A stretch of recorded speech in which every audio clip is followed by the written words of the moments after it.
Hindi ka ba umabot sa deadline ng pagre-rehistro ng SIM card? Ituturo ko sa video na ito ang proseso para ma-reactivate o mapagana ulit ang iyong SIM. Para sa mga hindi umabot sa SIM card registration, nagbigay pa ang gobyerno ng dagdag na 5 araw para makahabol.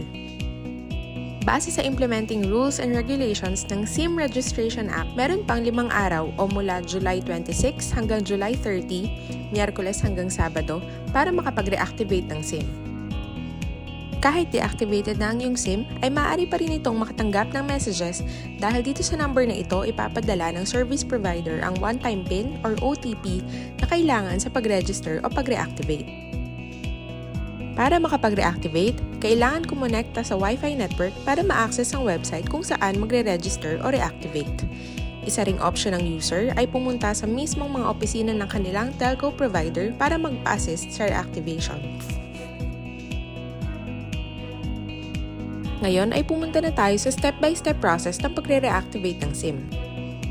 Una, kumonekta sa isang Wi-Fi network. Pangalawa, magbukas ng browser at pumunta sa link na ito na makikita rin sa description ng video. Sumunod ay i-type ang 10-digit mobile number. Kaya po 10 lang ang digits ay dahil hindi kabilang dito ang 0 sa umpisa ng number.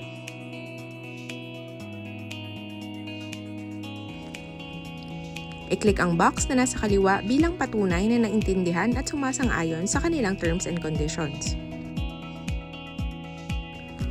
Matapos nito ay i-click ang Send OTP.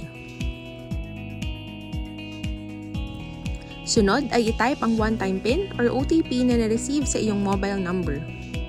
Matapos nito ay i-click ang Verify OTP. Ngayon naman ay kailangang kumpletuhin ang iyong profile.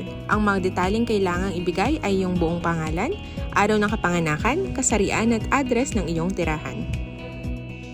Siguruhin na tama ang lahat ng ilalagay na detalye. Next ay mag-selfie o picturean ng sarili at mag-upload ng isang valid na government-issued ID. Ito naman ang listahan ng mga valid government-issued IDs na tinatanggap sa SIM card registration.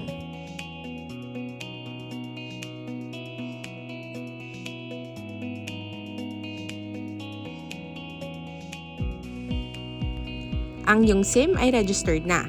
Huwag kalimutang i-save ang binigay na control number.